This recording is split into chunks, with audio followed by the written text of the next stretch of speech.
Stop with the questions. Celebrate. And then they say, is Donald Trump an intellectual? Trust me, I'm like a smart person. Yosemite's one of the wettest we've ever seen from the standpoint of water. Mike Lindell's a conspiracy. But you haven't. Person, woman, man, camera, TV. They said nobody gets it in order. It's actually not that easy, but for me it was easy. Amazing. He can't sit down. He's got a burning in his butthole. He's got a fire. He's got a flame coming out of his butthole. Big, massive dumps. Oh, I have a term for that. I call it corporate communism. Somebody sent me a thing this morning where they're talking about putting the vaccine into salad dressing. You see, this is a simple meme that you would find on the internet, but this meme is very real. You ain't seen nothing yet until you see the flaming butthole. Putting us on our knees to China. Now witness the firepower of this fully armed and operational battle station. I'm cognitively there. Bullshit.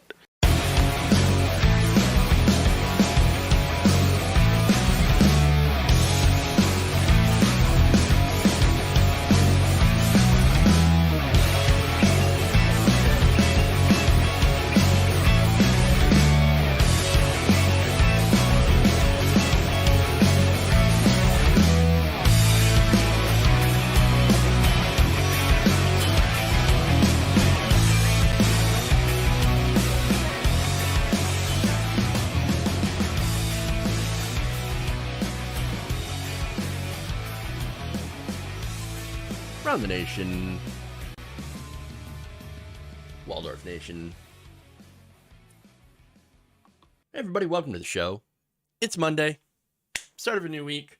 All sorts of course, insane stories as usual. Ghouls, goblins, and people with rich people with too much money. So you're not gonna be surprised at this story. All right. So look,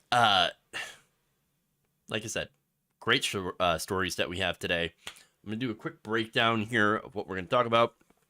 I have William Barr speaking out on a second possible Trump indictment. Interesting.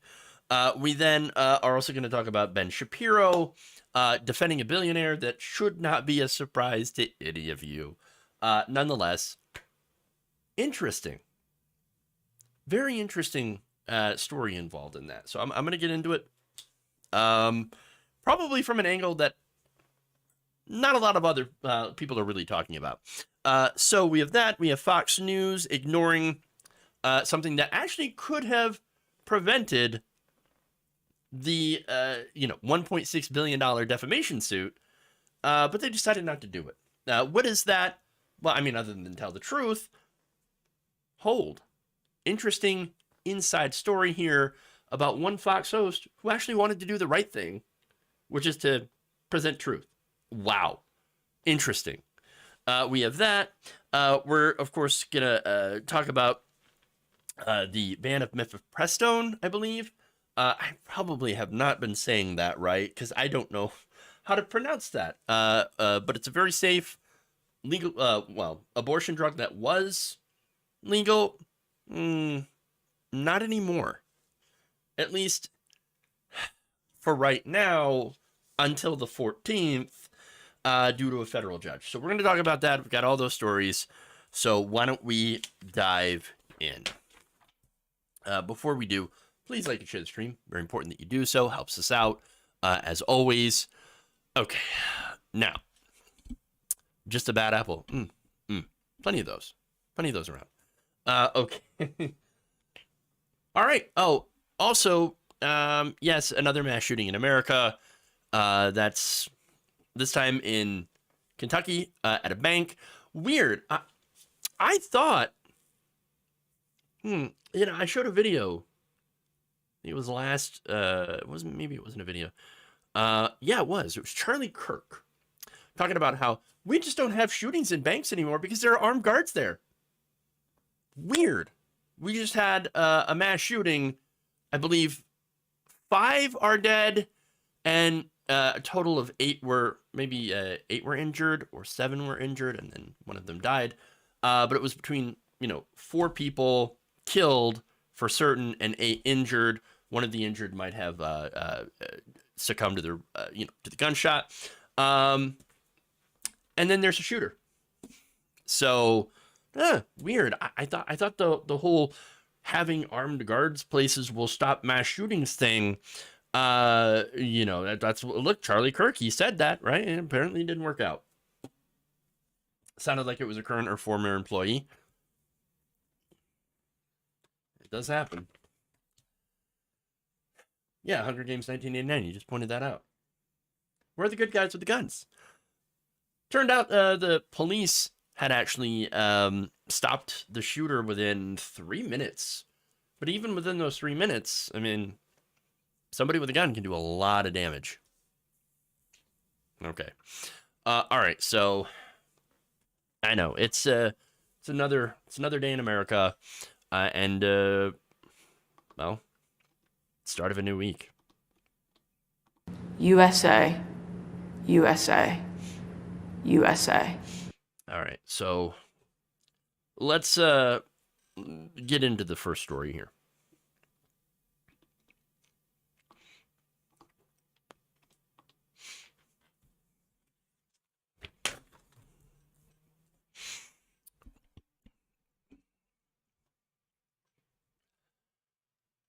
Donald Trump's former Attorney General, William Barr, believes that the former president, who was arrested and arraigned last week on 34 felony counts of business fraud, ought to be more concerned about another possible indictment coming his way. Take a look.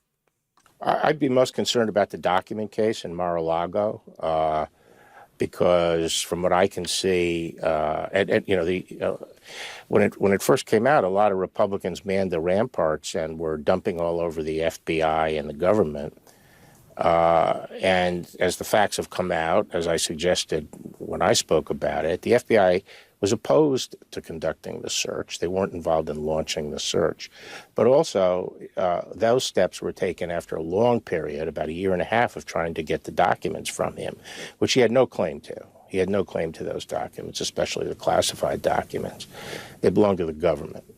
And so I think he was jerking the government around, and they subpoenaed it, and they tried to jawbone him into delivery of the documents. But the government is investigating the extent to which games were played, and there was obstruction in keeping the documents from them.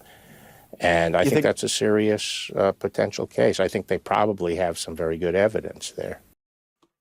So I like the admission that, Donald Trump was playing games. Yeah, Donald Trump, that's what he does. He plays games. The best games, the greatest games. No, the dumbest games. Play stupid games and win stupid prizes, like an FBI raid in your house. Okay, but the other thing that I just want to address this, just because I'm a child and it's funny. When this first came out, a lot of Republicans were just, they were dumping on the FBI. Oh, yes, they were. Dumps. Big, massive dumps. They call them dumps. Big, massive dumps. That's it. I just had to do that. Okay, anyway. My first reaction, though, other than, being, once again, a child, is the fact that, okay, why is William Barr, of all people, out there saying things that are true? Now, one of the answers that I can think of is, he would be an expert on what counts as obstruction. Because he ended up doing obstruction for Trump. And let me explain. In 2020, a federal judge had rebuked Barr's handling of the Mueller report.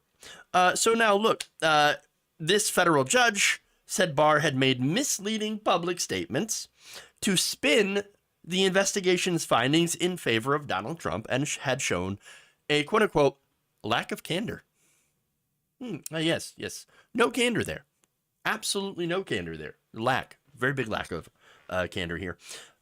And not only that, but a federal appeals panel had also ruled the Justice Department under Barr had improperly withheld portions of an internal memo Barr had cited in announcing that then President Donald Trump had not obstructed justice in the Russia investigation.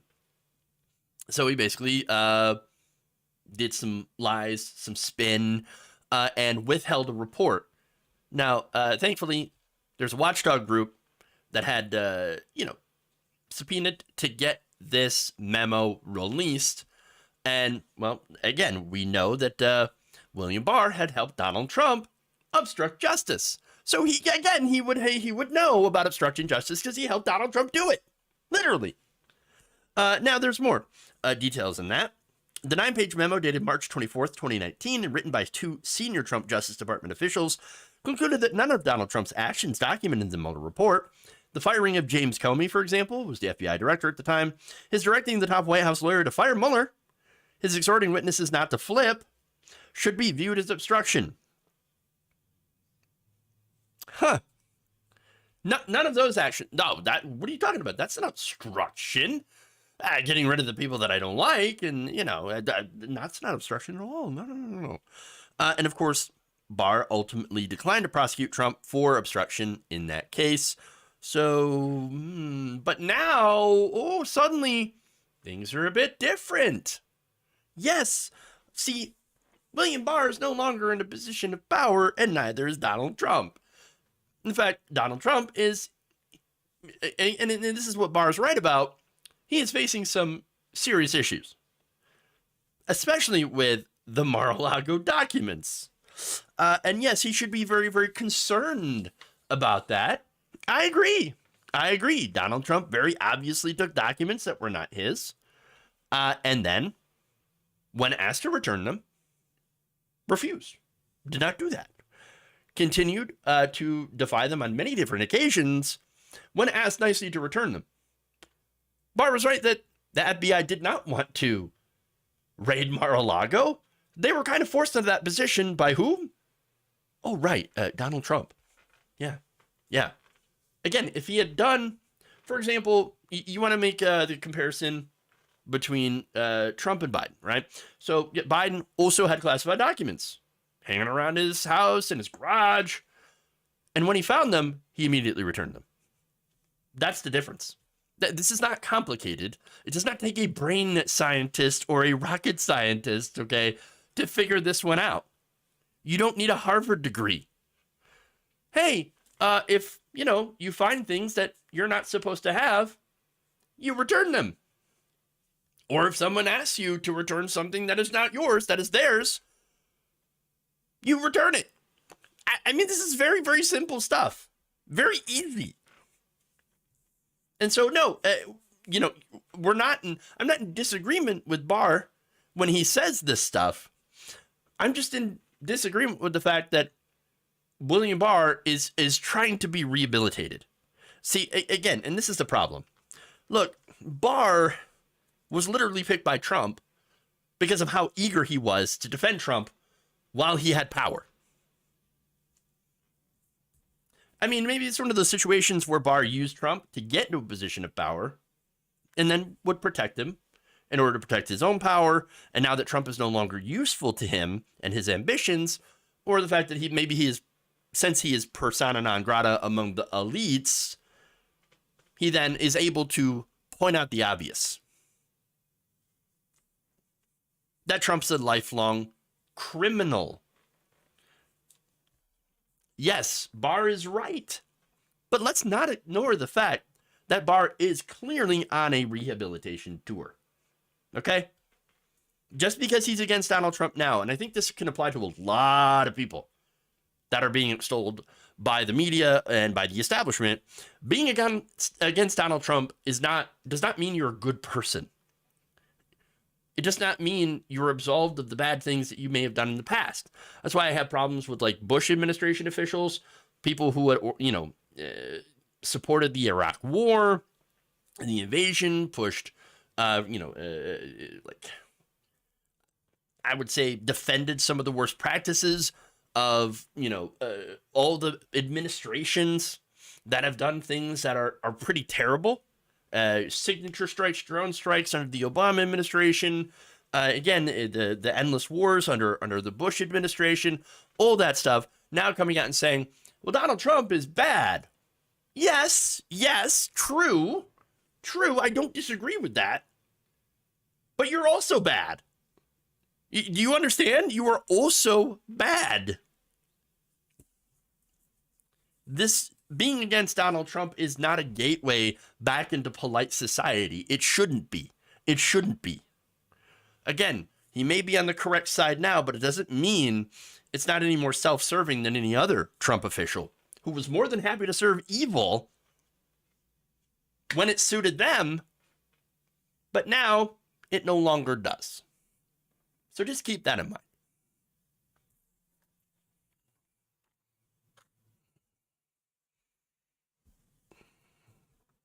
Okay.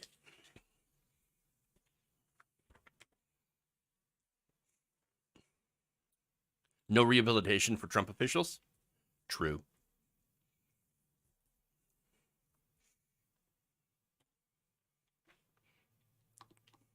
Moving on to the next story here.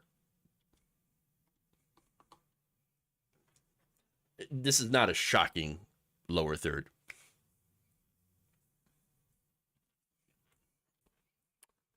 But it is an interesting story, so let's get to it.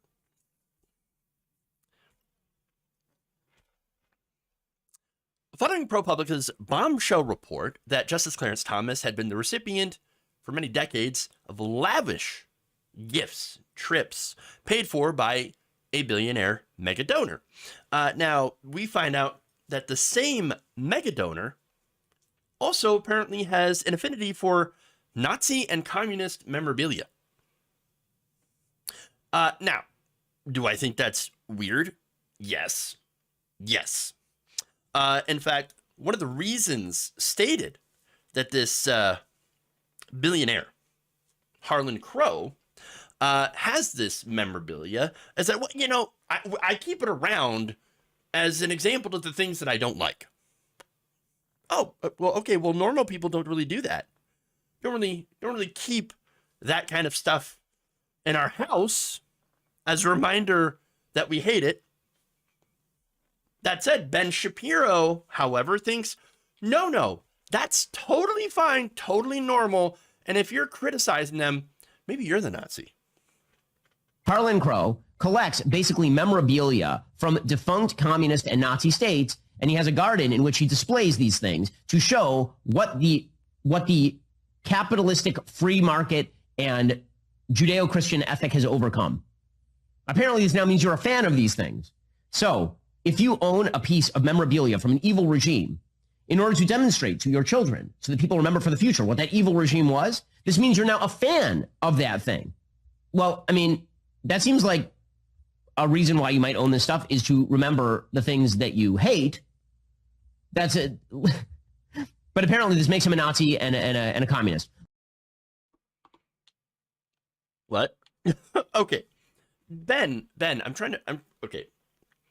So maybe this is futile. Okay, I'm trying to figure out how to Ben-splain, right? So explain to someone who constantly, bends over for billionaires and shops at Home Depot to get one slice of wood.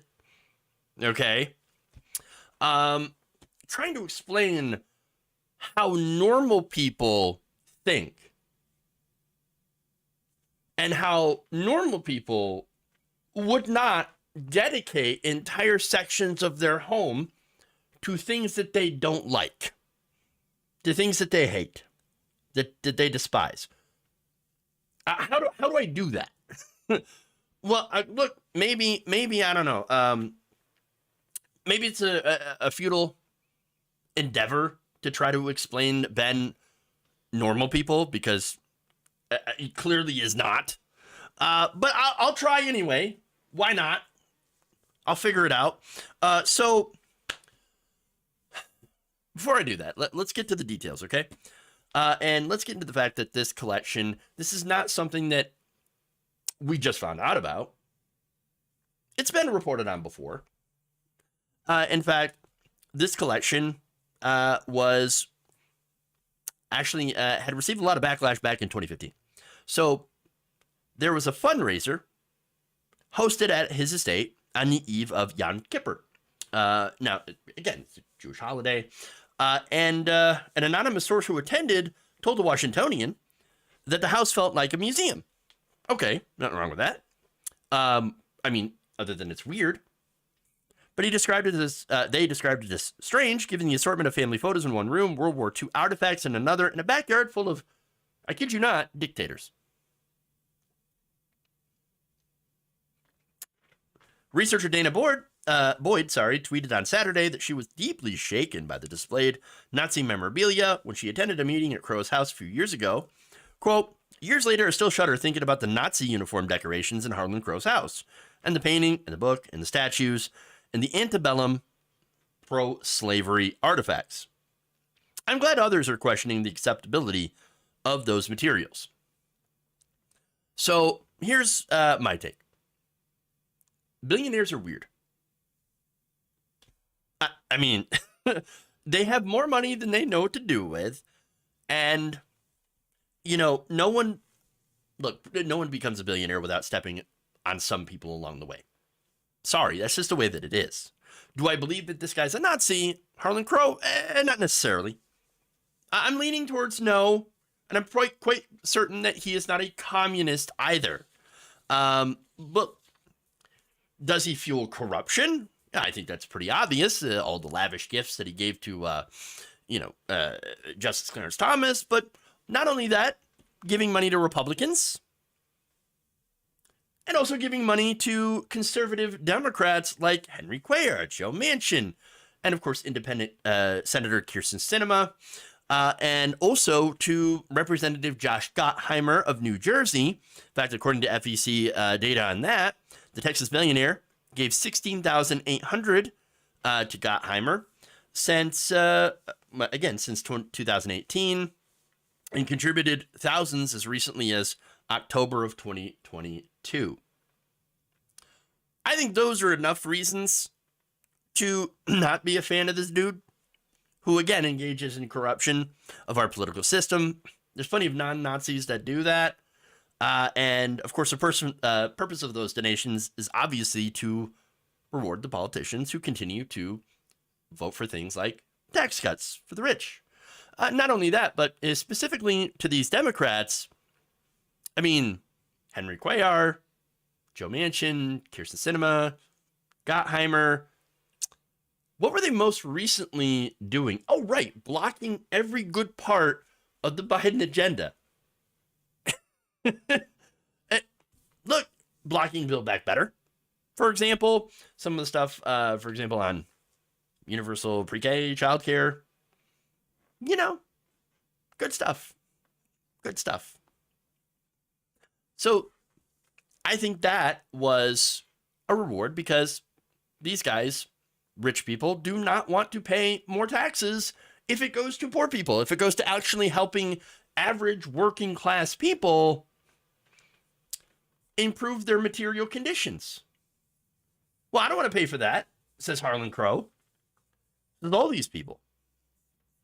Now, on the collection itself, though, in a 2014 home walkthrough and interview with the Dallas Morning News, Crow described this display as, quote, not an art collection, but a historical nod to the facts of man's inhumanity to man. Well, you would probably know. Again, billionaires stepping over people to become billionaires, right? But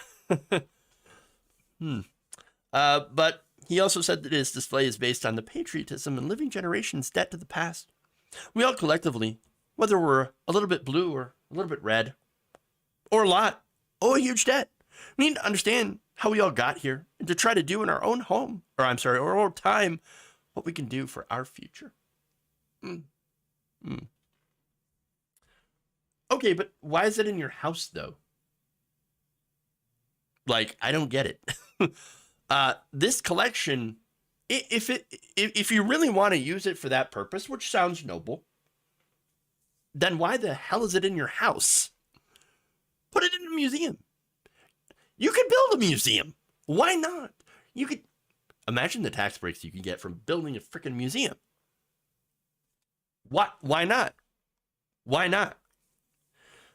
I mean, if you really want to show everyone that, hey, there's this huge debt that we as a society owe, you know, to the people that fought against these terrible regimes and overcame them.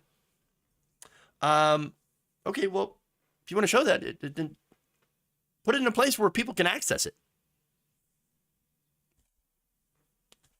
I think private historical collections like this are a waste. We should all have access to our collective histories instead of it being locked up in some rich guy's house that, you know, for the sole purpose, by the way, of just showing it off to his friends, of just owning it. And that's the real reason people like this have this stuff. This is not entirely ideological. No, this is about bragging rights. This is about, I have this stuff. Come see it.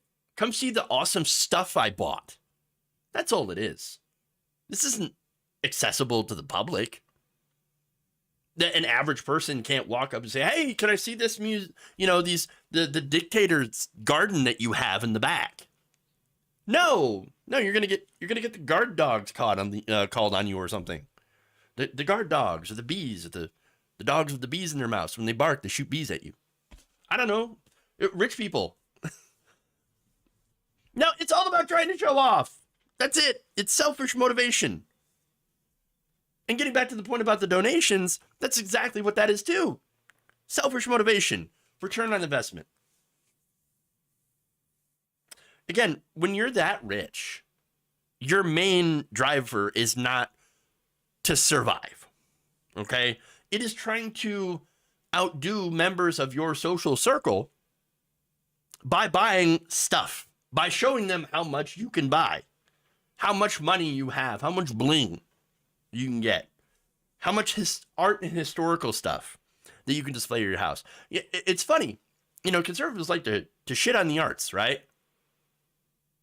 But yet, the wealthy billionaires, they're the ones that are paying millions and millions of dollars for pieces of art to stick in their house.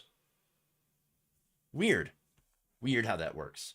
No, apparently art is not for us. History stuff, memorabilia, it's not for average people to learn from or enjoy in the case of art. It's just for rich people.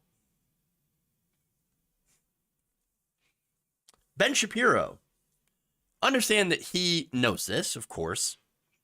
And what Ben is doing is, look, he is obviously simping for the super rich, doing their propaganda, aiding and abetting them of their robbery of the middle class and the government. And it's because he looks up to them. He wants to be one of them. And so that's why no matter what they do, as long as you're not George Soros, as long as you're not a rich person on the left, Ben Shapiro will always come and defend you.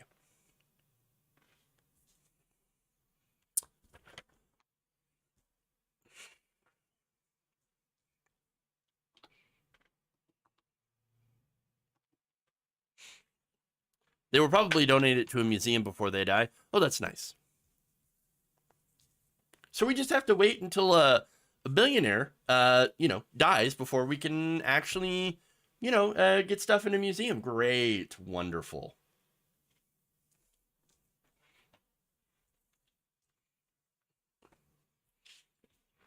Oh, yeah.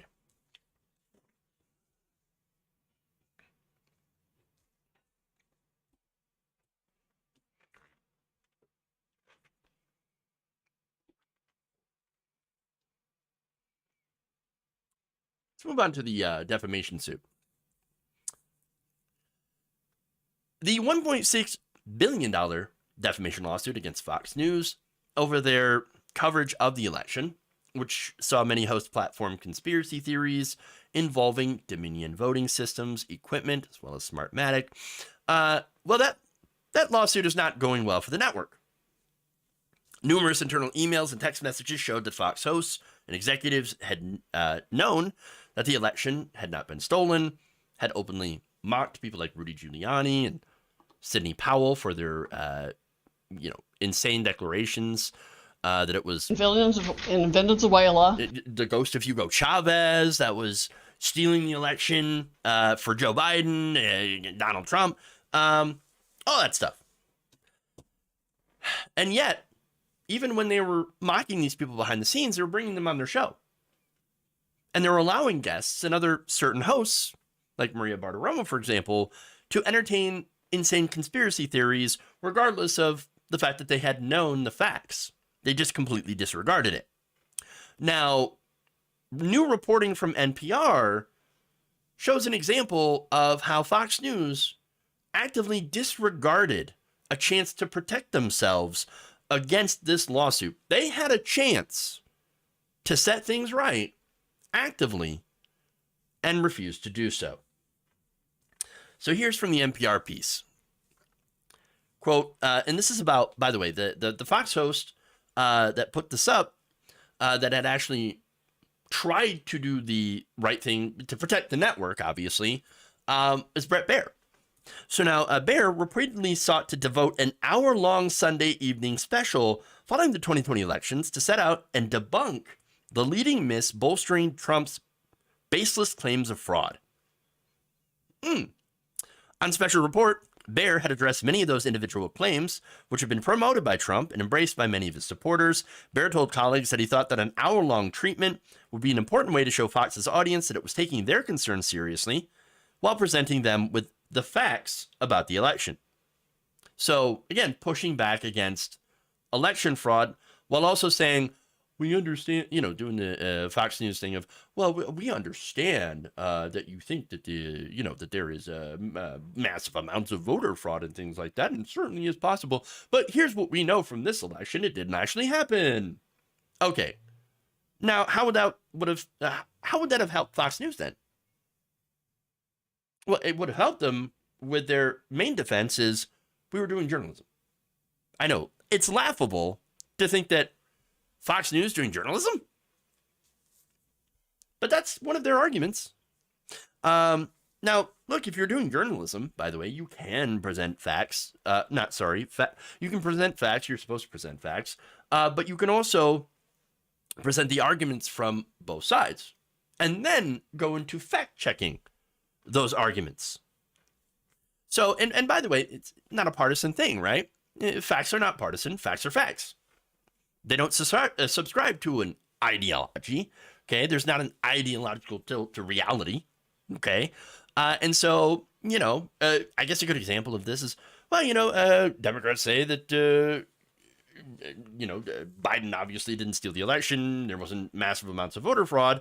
And Republicans say that the ghost of Hugo Chavez tried to steal, the election from Biden using these machines. That's what both sides say. And then the facts are, what the Republican side is saying is just not factually correct. There's no evidence of that. By the way, Sidney Powell is a lunatic who received her information from a cactus farmer. I'm not kidding. Who thinks that she talks to the wind. That's a true story, by the way. There's nothing in that I made up. Wind. She thinks she talks to the wind. Okay? Yeah. So, now, if you know the facts, if you know factual information, and you're telling your viewers that, something that is not true, things that are false, that are not facts, and you know that by telling them things that are not true, that you are doing harm to another party, in this case, a business, that would be considered malicious. Now, if you have also such gross indifference to the truth as to willfully disregard the potential harm to the other party, and I'm not talking political parties, I'm talking party as in like an individual or a company, for example, well, that would be considered malice. So now in Fox News's case, I believe that there's obviously a clear case of indifference. gross indifference to the truth, which is essentially what I believe should, be Fox News' tagline. We're just grossly indifferent to the truth. We don't care that our lies could impact other people, could affect another country. Another country, or even a company, or our country. Doesn't matter. If we report the truth, and they've admitted this, they know that that's going to hurt their bottom line. Which is why, according to the report, not only did Baer never get approval for his pitch, but Fox executives didn't even respond. Ghosted. Oh, what's that? An email asking if one of our hosts can fact check? Ignore. Trash. Delete. What are you talking about? We'll never, ever, ever do that. What are you talking? Come on. Really? You want us to tell the truth?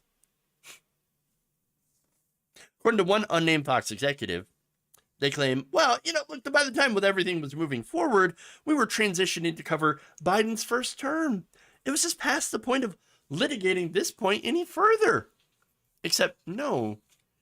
Because, there was January 6th. Capitol riots, fueled by all these lies, by Donald Trump himself. And look, I'm not saying that Bret Baier doing this fact check special would have stopped any of this, would have stopped the propagation of these lies. No, again, I'm not saying that. I actually doubt it. I'm just saying that when it comes to a legal perspective, I think it would have helped the network and their legal defense by pointing out the fact that, hey, look, Bret Baier, what are you talking about? We greenlit this Bret Baier special for an hour to go and debunk one by one these election lies from Donald Trump, and we aired it. See? I mean, we put out a whole damn special about it. So we were just doing journalism, you see. But the fact is, not only did they not do that, obviously, but there was another time that they had also failed to entertain the idea, where they were going to have, and this was right before this was on the night of, I believe, January 5th. They were going to get Hannity, Ingram, and I think Tucker Carlson together, and put out statements, have like a joint statement of where, hey, we don't believe this stuff. These election lies are unproven, or these claims of voter fraud, election fraud, all that, the Dominion stuff, completely unproven. But they didn't do that. And it shows you that they didn't care about the harm that they were doing. Again, not only to Dominion and Smartmatic, but also to the country at large. And they, of course, did so because bad for the bottom line. If we tell the truth, then we'll lose viewers. Newsmax, they're a big competitor, and there are many emails, by the way, that have been released as a result of this defamation trial, where they've been like, hey, we got to keep an eye on Newsmax. They're taking our viewers. And it's because Newsmax at the time was even more hard right and was diving deep into those election fraud conspiracy theories. Now, some examples, by the way, of some of the internal conversations here, about the bottom line. On a November 9th broadcast, news anchor Neil Cavuto had cut away from a live briefing by White House Press Secretary Kayleigh McEnany, warning viewers that she was making unsubstantiated claims of election fraud. Quote, whoa. Unless she has more details to back that up, I can't in good countenance continue to show this. So now that's an example of Cavuto doing the right thing. I don't agree with Cavuto politically, but he's like, hey, we don't have facts to back that up. So we're not going to air this. Now, senior leadership looked at that and said, whoa, Cavuto, you don't understand. This is what our viewers crave. They want this. And what you're doing right now, cutting away from that, not showing it, and saying that we can't substantiate that, that is a brand threat. You are threatening our brand. Another example is when Fox host Dana Perino speculated that claims put forward by Rudy Giuliani and Sidney Powell could lead to, ironically, what is happening right now, a lawsuit from Dominion. Fox CEO Suzanne Scott responded by saying the on-air personalities couldn't afford to, quote, give the crazies an inch now. She's, by the way, talking about Giuliani and Trump and all the people that are spouting these, election conspiracy theories, as well as hosts on Newsmax, right? We're not going to give the crazies an inch right now. They're looking for and blowing up all appearances of disrespect to the audience. Now, I happen to think that disrespecting the audience is lying to them. That's much more disrespectful than telling them the truth, even if it hurts to hear, right? Because hey, I understand losing an election sucks. I was there in 2016 where we lost an election to Donald Trump. That hurts. But hey, truth is truth. Doesn't matter. Again, facts don't care about your feelings. What happened? But it turns out a lot of Fox News viewers got a lot of feelings, and they turned away from Fox News, which gave them feelings in their wallet, in their pocketbook. And so they decided, we're not going to push back against the lies. No, we're not at all. We're going to let these people put out these conspiracy theories, this nonsense, so that we can save our ratings. In another message, Scott also noted that the audience feels like we crapped on them, and we have damaged their trust and belief in us by telling them facts, by the way. Well, wait, if you saying facts, telling your audience factual information damages their trust in you, well, that means you're admitting that you've lied to them the whole time, that you've been not giving them factual information. What an interesting admission. Quote, we can fix this, but we cannot smirk at our viewers any longer.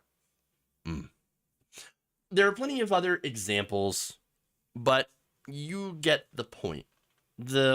All these, excerpts from Dominion's case against Fox News that have come out already, there's tons of them. But the point is, Fox's business model has been built on lying to the audience. So when any of the hosts suggest, hey, why don't we actually tell them the truth for once, at least to, kind of avoid any legal issues here, they say we can't. If we do that, well, we might lose everything. Funny enough, they might still lose quite a bit, not everything. $1.6 billion.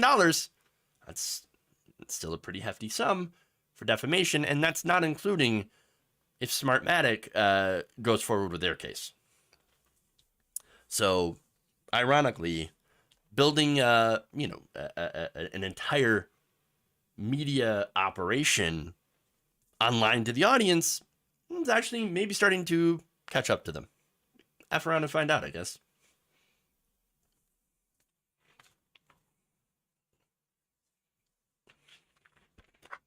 Okay. Their audience didn't want to hear the truth because they were primed to believe the lies. How did that happen? Who did this? We're looking for the person who did this. We'll find him one of these days. Okay. We're all trying to find the man. Maybe one day. Okay. Oh, right. Can't let that happen. Okay.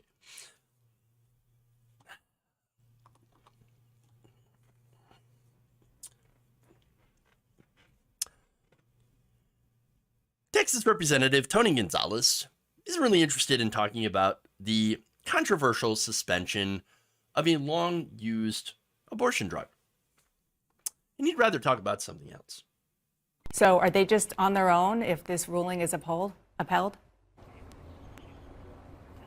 No, I think it's important that we take care of women, and it's important that we have real discussions on women's health care and get off the abortion, get off the the abortion conversation. Women have a whole lot more other issues than just abortion. Let's have those real conversations. What does that mean? That means there's all these other things happening in the world, especially in my district. I've got a district that's turned upside down due to this border crisis. There's everyday people that are impacted on this crisis, to include the Tambungas. Well. Oh, okay. I mean, I think it's important that we talk about women's health care, but let's just not talk about this very important thing involving women's health care. Gotcha. I see. So let me give you some details. Last week, a federal judge in Texas suspended the FDA's longtime approval of the abortion pill mifepristone, which is also used not only in abortion, but to help people experiencing early pregnancy loss past their miscarriages. So there's a good reason for that. Not to get too graphic here, but if you have a miscarriage and you cannot pass it, I mean, the body doesn't always reabsorb that. There is situations where that can become necrotic and cause infections and lead to death. So it is important that you get these things, non-viable fetuses specifically, out. And it saves lives when you're able to do that. So now, why did this judge do this? Well, is it because of safety concerns, for example? I mean, that's one of the things that they're claiming this is about. Oh, well, it's the approval process is it might have been flawed. The clinical trials, they were flawed. So we got to go back and just completely, revoke the authorization for a drug that's been around for 22 years, that has been publicly available for 22 years, and has been used approximately by 5.6 million women in the United States alone, safely. So it doesn't have to really doesn't really have anything to do with its safety. You're not going to be surprised what it's about. Now, the April 7th ruling by District Judge Matthew Kaczmarek, Trump appointee, puts in the effective date of the decision to take the drug off the market to April 14th, giving the Biden administration time to be able to appeal the ruling. They have. And now, look,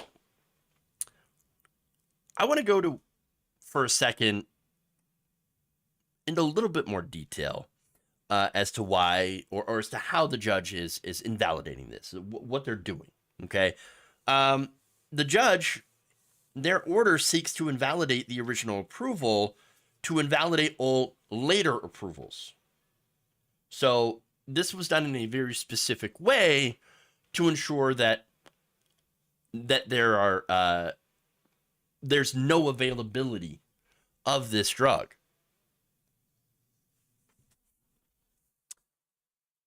To me, that signals intent. The intent to remove the access of the drug. Does not want women or other birthing persons to have access to abortion using this method, or abortion at all. But targeting this method is one of the top priorities for the Republican Party. The ruling out of Texas came the same day, by the way, that a federal judge in Washington state had ruled against it being blocked from the market in 17 states and the District of Columbia. So now you've got dueling judges here. The other judge ruled that the drug is safe and effective. But see, the real thing that it's issue here is the intent. Okay. The purpose of this ruling is not to take something that is not safe off the market. Again, we know that it's safe and effective. The anti-choice right, the ones who want to completely ban abortions, do not care about how safe and effective it is. They want to get rid of it so that they can control bodies. They do not give a damn about the safety of women and pregnant people. They do not give a damn when a woman or a pregnant person cannot get rid of a non-viable fetus that will end up killing that person if they are not able to get rid of it. These people who claim to be very, very pro-life, as Mr. Tony Gonzalez claimed to be in another video, would be okay with people dying. Because, hey, as long as we can stop people from having abortions, we can, prevent the deaths of these babies. We'll allow adults to die.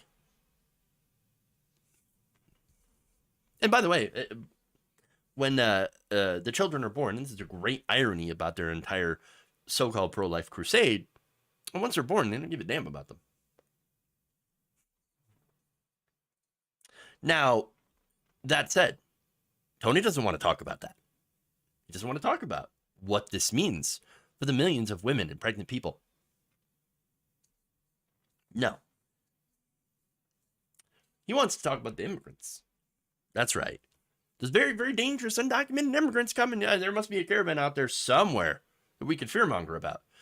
That's the real issue. Really, you're going to tell women and pregnant people about what they should be concerned about, and they're not. Really? How about you get out of their lives? How about you stop trying to make medical decisions for them? How about that? How about you leave people alone?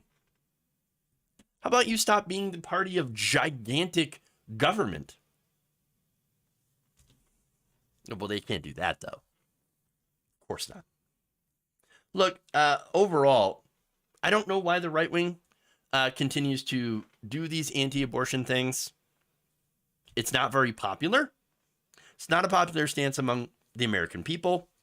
But I do know that's exactly why he's trying to distract from this issue over to the issue of immigration. Because, let's talk about the immigrants. Let's talk about the immigrants. Talk about the migrants. We'll talk about the scary brown people that are coming to the border. That's right. Got scary brown people that, they're the immigrants. It's all a distraction. To distract from the fact that millions and millions of American people, American citizens, are losing their reproductive rights, getting those rights stripped away from them by people like Tony Gonzalez.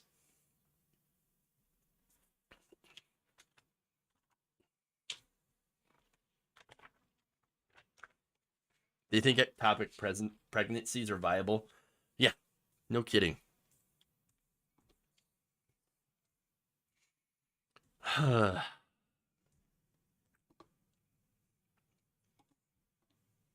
It's not a salami sandwich. It's a viable baby in the womb. Or it might actually be a sandwich.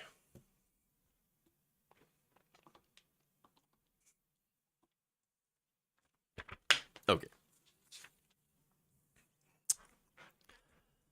One quick story.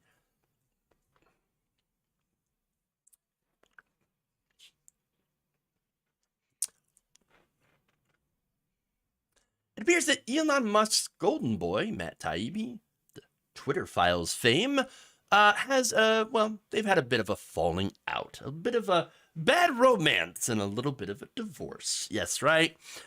In fact, on Friday, Taibbi, who was a respected journalist, has informed his readers that he will be leaving Twitter. So, what happened? What led to this? On Friday, Twitter had actually begun preventing users from engaging with tweets containing links to Substack articles. Now, Substack, of course, is apparently a Twitter competitor where fans, of course, can support creators, people that put out articles. There's plenty of people that put out content on Substack. Elon Musk doesn't like that because, again, competition. Let me get to the details. Now, it's been widely speculated that Twitter had disabled Substack from the site because the online publishing platform had launched a new feature called Substack Notes, which provided a Twitter-like feed to authors and subscribers of the newsletter site. since Twitter had been a major platform for Substack writers to share their newsletters and articles. For example, a friend of the show, Ken Klippenstein, has his own Substack. Very, very good. You should check that out. He will no longer be able to share that on Twitter because of Elon Musk. Wonderful. Now, the move was met with widespread backlash across the social media site, even from Musk sycophants, because this is a bad move. Now, is it, of course, against freedom of speech? No, it's not. It's not a First Amendment issue, but what they're doing is basically needlessly shutting out a place where, or a function that people use to disseminate information, articles. And so it's just widely viewed as a very, very petty move by Elon Musk because he's driven Twitter into the toilet. And it's not as if Twitter was great before, but under Elon Musk, it's just gotten worse and worse and worse. And now, even worse. What a disaster. An absolute disaster. Now, Taibbi, and this is what's funny about this, because Taibbi, proud to work on the Twitter files, working with Elon Musk to go and publish this expose about how the right wing unfairly targeted by the government.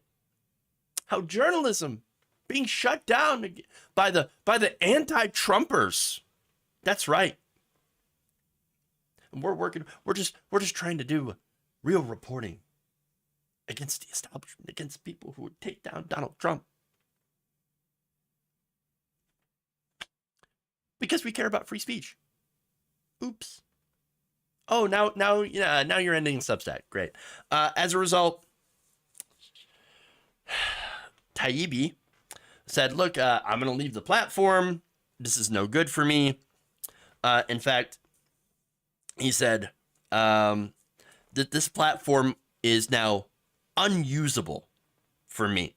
Earlier this afternoon, I learned Substack's links were being blocked on Twitter. Since being able to share my articles is the primary reason I use Twitter, I was alarmed and asked what was going on.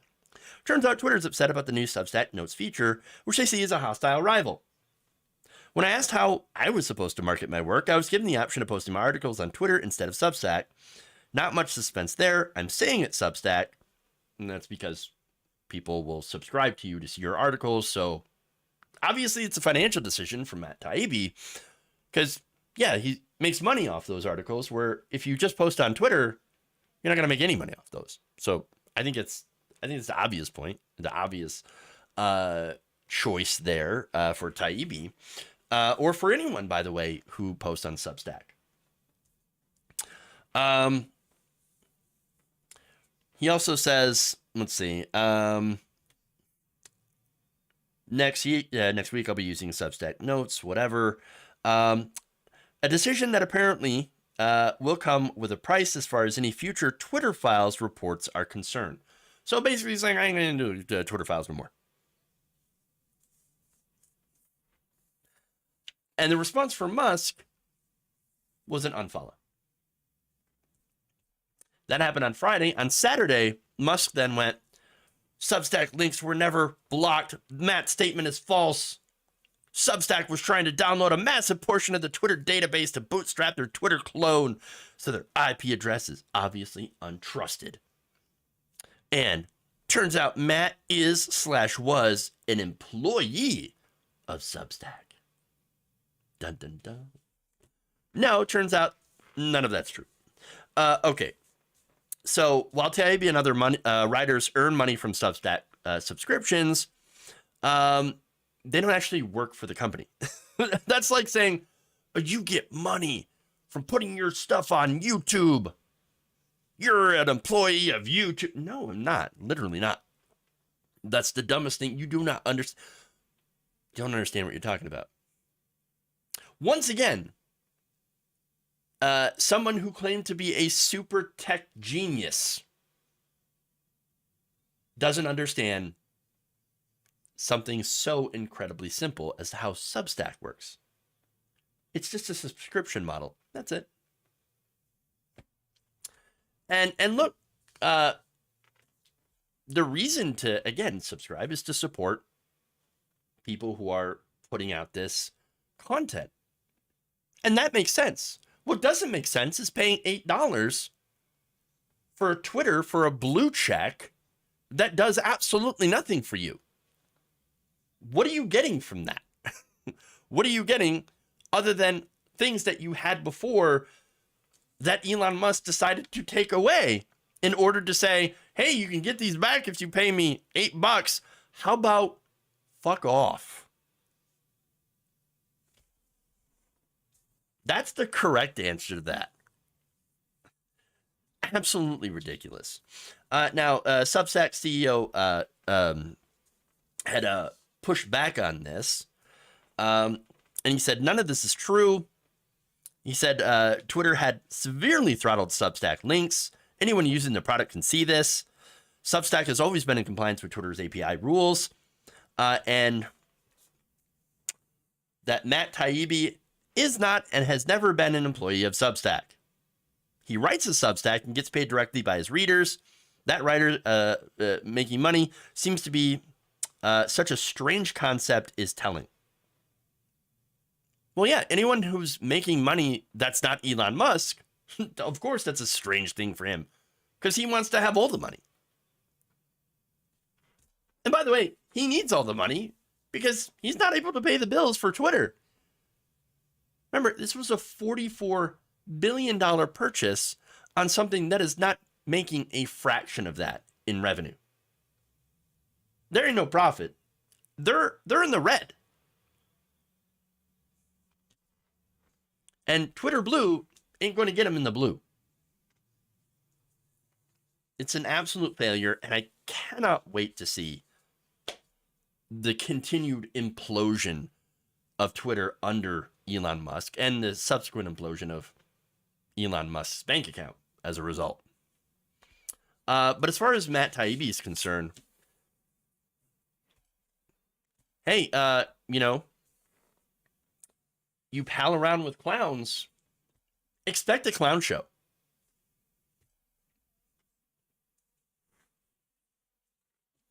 All right. That's it. That's all I got.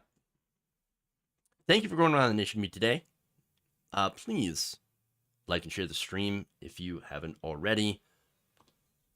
Let me read some super chats, member comments. Let's see.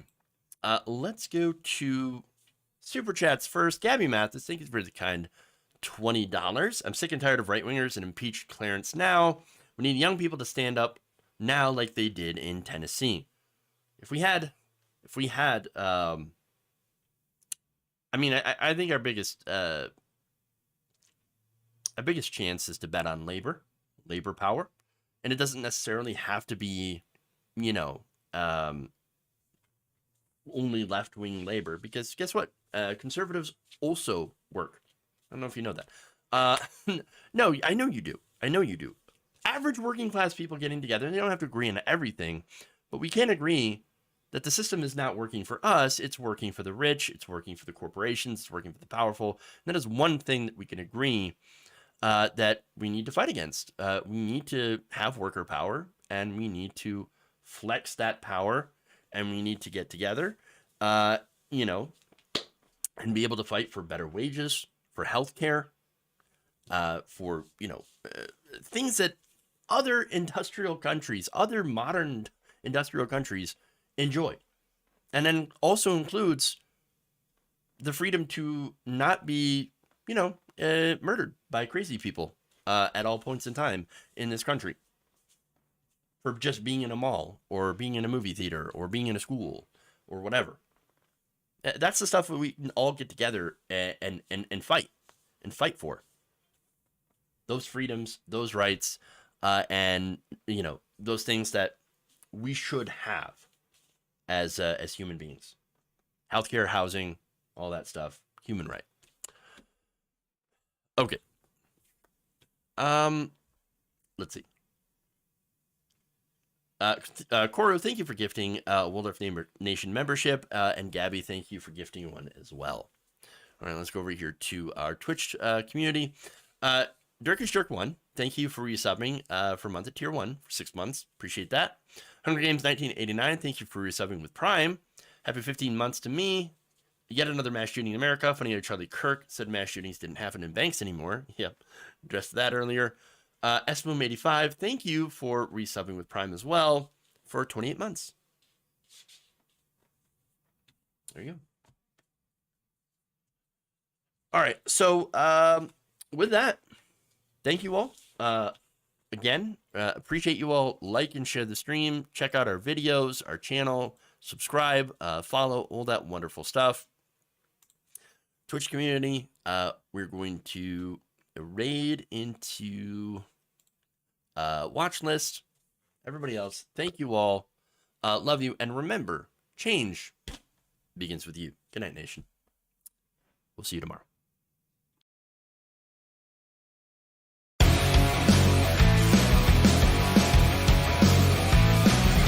Wet ass keyword. There's some whores in this town. I like my meat tighten. Tighten up my meat.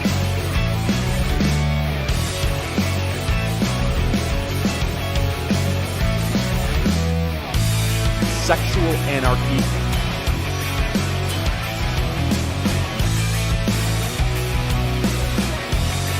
Disappointed!